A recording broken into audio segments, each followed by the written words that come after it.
All right, well, thank goodness for this movie. I mean that seriously, because I was looking at the films that were out this weekend, and there was stuff out, just nothing I was excited about seeing. You have a continuation of a TV series I only watched about 3.5 seasons of. You've got another old continuation of a movie series that, despite being a huge 80s movies fan, I've never actually seen any parts of. And another in the oddly specific genre of actors I don't like begging for Oscars in a space movie. Again, very specific in that. And then, by accident, I noticed that this film was playing, and it's something I'd seen a trailer for, and was like, oh, I'm going to keep an eye out for that. That could be cute. Again, no trailers, no nothing on this one. It was just there. Let me show you how little faith the studio and everything had in this movie. They just kind of dropped it here. So that's one. Here's two. You ready for this? This is something I've never seen before in my life. It had no trailers. There were no trailers for this movie. Meaning I sat down in the theater. They did the whole Malco theater, the Coke commercials, the turn off the cell phones, the commercial for the sound system and all that. Didn't have any coming attractions before this movie. It just went right into it. Do you have any idea how jarring that is? Especially when you go to the movies as much as I do, you get used to a certain rhythm. And that just shook the whole thing. The foundation was just off. So, but that's how little faith the studio had in this film. So now we have to answer the question, was that lack of faith justified? And the answer is a little. So this is not the greatest movie I have ever seen in my life, but it's not a terrible one. It has that unfortunate distinction of being kind of average. But I think it had a lot of good things going for it. It definitely had one of the most interesting setups for a romantic comedy I've seen in a long time. So here's the pitch. So our two main characters, Sarah Palin, better known as Haley from Modern Family, whom I am just going to refer to as Haley for the continuation of this review, because she is essentially playing the exact same character. So Haley is a kind of go-nowhere 20-something living in Los Angeles. She meets Jake, a cook. She meets him basically trying to con dinner out of somebody, going on Tinder dates just to have someone buy her dinner. But it turns out they really hit it off. They get along. They have a great relationship. And then, shenanigans ensue when, for some reason, everybody they know is getting married within the span of a year. So the two of them end up going to 7 weddings in a year and have various misadventures and various shenanigans along the way. Their relationship changes and grows and drifts apart, as they venture to these weddings, following the basic romantic comedy tropes. So that's the basic setup here.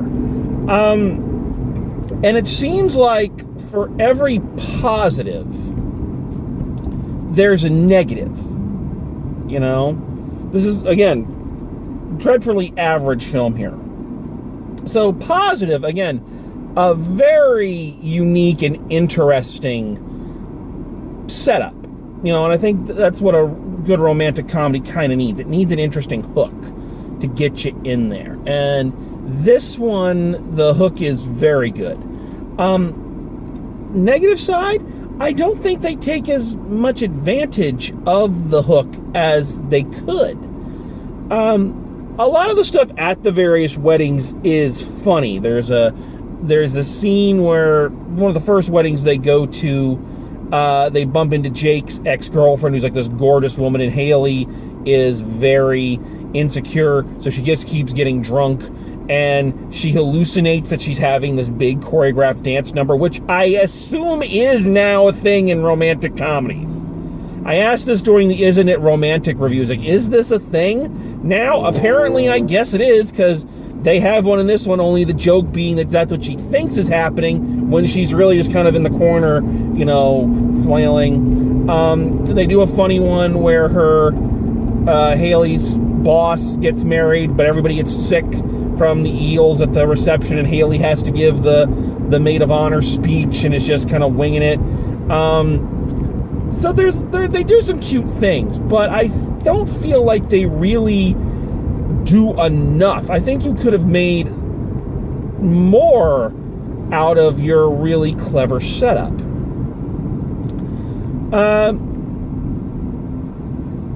Our two leads do have some excellent chemistry together. There's a very nice chemistry, and they're two fairly interesting characters in that the two characters complement each other very well. This isn't one of those romantic comedies like are so popular now where the guy is like some jerk, and the girl is some prissy, overly serious buzzkill. I mean, these are two characters that you can totally see. You can see them falling in love. It's like, you see them like, yeah, these two make sense together. So the characters and the two actors work very well with each other. Negative side, they're not given a lot of time to act against each other. A lot of their relationship is seen in montage, which is good, I think, because it's trying to get us to the main point of them going to all the weddings, since that's the crux of the whole movie.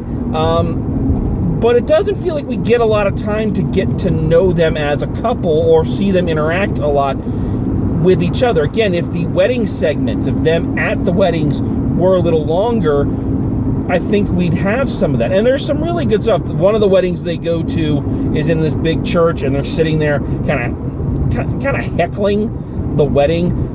She's like, "Oh my God, he took the vows he wrote right off of Google," and they're having this cover, and that's really good interaction. And I wish more of the movie had more of that in it. Instead, it's like a lot of the movie is one of them or both of them making fools of themselves at the wedding, and the other one just kind of going, "Oh, well, that's my love interest." Also, on the topic of characters, I've got to bring this up. I already said it. So Sarah Haley, is in you can tell that she is trying to do that thing. Like so many before her, so many Courtney Coxes and Jennifer Anistons, and somebody who's been on a very successful television show for a long time, and now that show is coming to an end. So now they are trying to make the transition into new parts and new characters. So I applaud her for that. But I gotta say, this was maybe not the film to do it in, because she's okay in it. She's decent in it. But it really is just her playing almost the exact same character that she's played on Modern Family for the past 10 years. The only difference is in this one, she can swear.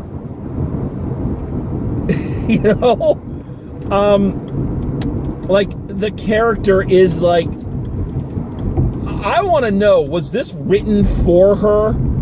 Was this a thing like a friend of hers wrote it? Or I wouldn't be surprised to find out she wrote it, but I don't think she did. I don't remember seeing her in the writing credit at the beginning of the film, because it's like, it is the exact same character. There's even a bit, like, her big thing is that she wants to be, she's working at like a boutique, a cheap, thrift store boutique, but she longs to be a photographer. She loves to take pictures and all of that. And they did an episode of Modern Family where Haley was a great photographer. Keep in mind, it's a plot thread they immediately dropped and was never mentioned again, but it's like, if you're trying to break out of the mold you've been in for a long time, you might want to try going the opposite direction. I mean, I don't want to oversell it, but Emilia Clarke of Game of Thrones fame, who spent her time on that show playing a naked mother of dragons, kick-ass, slowly going insane, monarch, in her film career, is doing the cutesy-wootsy, romantic comedy thing. And it works. She's showing range. Haley is not showing range. And the reason I'm harping on this so long when it's not really, the fact that the two characters are so similar is not really a bad thing to the film, is that it's showing her weakness. It's showing the weakness in the performance. The character of Haley works because the writers also have these other characters to bounce off of her to balance her out. Here, the self-destructive tendencies, the drinking, the getting high, the lack of caring about what's going to happen tomorrow, all the things that kind of make Haley a good sitcom character are just glaring character flaws here. And not pleasant ones. And here's the problem with that. She is given a lot of character flaws. Her boyfriend, Jake, is not given that many character flaws. He is basically the perfect guy. His character flaw is that his family is uber traditional and wants him to move back to Virginia and make her have all these babies and all of that. And, that's his character flaw. And it's an unbalance. Instead of having these characters grow together, it's clear that she's the one that needs to do the growing. And I think you had better actors and better chemistry than that to work with, and I don't think they did. Watching this movie, really, several times during it, I really did ask the question, is writing a romantic comedy really that hard? Because it certainly seems hard.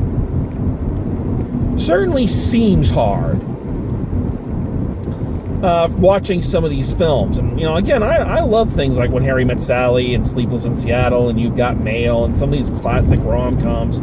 I even hate calling them rom-coms, but I just did. And it doesn't seem like those were that hard. This seems like it's really hard. So, yeah. Other pluses. Here are some pluses, just in terms of the story, or just of the movie in general. Number one, in kind of a get woke moment, one of the things I really liked about this movie is they are an interracial couple. And it is never brought up. It is never a thing. And I liked that. I was waiting for, when he took her home to Virginia for them to go, oh, it's a white girl, or when she took her to meet her family, is that you're dating that black kid, and never brought up. It wasn't even a part of the joke. And I was like, good on you, because it would have been real easy to dive into that well for a film like this. Lesser movies would have, but this one didn't, and I respect that. This movie could have also gone the really gross out route, and it didn't. There's one shot of her on the toilet, because of course there is, because you have to show people on the toilet now. It's a fucking thing. But it's real quick, so I'll let it pass. No pun intended. But for instance, the wedding they go to where all the bridesmaids and the bride gets sick on the eels. I thought for sure during the wedding or during they were all going to throw up all over the table. I was waiting for it, and it didn't happen. So the movie is trying really hard not to take the easy way out. I think it's trying to be a little bit more character driven and a little bit more thoughtful than a lot of its ilk. I don't think it gets there completely, but I respect the fact that it was trying. Another thing I feel is that as a romantic comedy, it's not really all that funny. Again, because I feel like a lot of the funnier scenes aren't given a lot of time to grow. They're not given a lot of time to be flushed out. Probably one of the funniest scenes, one of the things about this is that Haley's parents hated each other, cheated on each other, got divorced, so it soured her to marriage, romantic comedy cliche number 342. But there's a quick scene where they go back for her sister's wedding and he meets her parents and they're just sniping at each other. One of her father is being played by Patrick Warburton of, Seinfeld and Family Guy fame, and he is just hysterical. His ex-wife is there with her new younger boyfriend. He's like, "Hey, Amber Alert, you like the smell of cigarettes? Does that get you hard?" The way he said it, it was, so again, really funny scene. But again, the imbalance. They spend much longer at his Jake's brother's wedding, where Haley is getting freaked out by his family, but they only spend a short little bit at her sister's wedding and don't really show him getting freaked out by her family. So again, an imbalance. All in all, I'm trying to think if there's anything else to really talk about in this. It follows a lot of the romantic comedy cliches. Actually, you know what? I said there's something to talk about. So it follows the romantic comedy formula. But what's weird for me is that I really started to get into the film at the breakup, because that's going to happen. There's got to be a breakup, and then sad, and then we get back together. That's got to happen. But for some reason, I guess because they let those scenes play out, I actually got more into the film towards the climax when they were broken up and they were going through the changes and everything after the breakup that, was eventually going to lead them back together. I don't know why, but something about that part of the movie, and again, I think the only real reason I can give it is because they actually let those moments happen and breathe and gave them time and space for the scenes to play out. But yeah, I was much more invested once that happened, which is kind of funny when you think about it. I think in terms of something that follows a lot of cliches, I think it did the cliches fairly well. Of course, she has a gay best friend, but he's not. We've moved past, thankfully, some of the 90s, oh girl, gay best friend stereotypes. He's more of a character and more of just a regular person who happens to be gay. It's not like his, it's not a Rupert Everett situation. There's one last thing I gotta talk about, and this goes back to the Haley thing. Sarah, if you're watching, because I know you are, or anybody who's going to write for this young lady in the future, there is something that has just been bugging me since Modern Family. They do it in this movie, and it's something that we need to stop right now. Okay? On both Modern Family and a few times in this one, they try to make jokes about her bust, about her boobs. She has this thing, I've got side boob going on and all of this. And I remember they did a couple jokes about it on Modern Family, about her and her bust, trying to get what she wants. Folks, she doesn't have a bust. I have bigger boobs than she does. Okay? She doesn't have boobs. Okay? She's an attractive young woman. Why, again, Modern Family kind of caught on and started making jokes about how big her fucking eyes are. She's got eyes like an anime character. Okay, good. We can work with that. She has no boobs. Stop trying to make it a joke that she has boobs. Because it just looks like you don't look at the person you're directing or writing for. Anyway, that's just something that's been bugging me. It's just really on my nerves. I know it's stupid, but it is. So let's wrap this one up. So final grade for The Wedding Year. I want to be nice. I want to be nice and give it a higher grade, but I just can't quite bring myself to do it. So I'm going a C+ on this one. I think it was more original and avoided a lot of the pitfalls that so many modern romantic comedies tend to fall into. But at the same time, I don't think it really made the most of the excellent chemistry that its leads had, or the fun of its own premise. And those are kind of deal breakers for me. But not a terrible movie. I'm glad I saw it. It was fine. Maybe I'll watch it again someday. I don't know. But, if you're looking for an alternative to some of the stuff that's out there, you're looking for a good date night movie, this could be a good one. I mean, Lord knows, give it some appreciation. I was the only person in the fucking theater for a movie that didn't have any coming attractions. I feel the same way about this one that I feel about Replicant. It's like, wow, you poor, poor, forgotten little film. But don't worry, The Wedding Year. I'll tell you what I told Replicant in my review of that.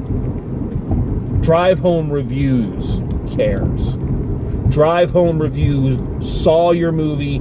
Drive Home Reviews reviewed your movie. There is a record that your movie existed. Maybe not the way you wanted, but I'm still holding out hope that Replica will become my Manos, the Hands of Fate. That it will. I'm also holding out hope someday I'll know the love of a woman again, We'll see which one happens first. Anyway, on that note, drive safe, and I'll see you at the movies.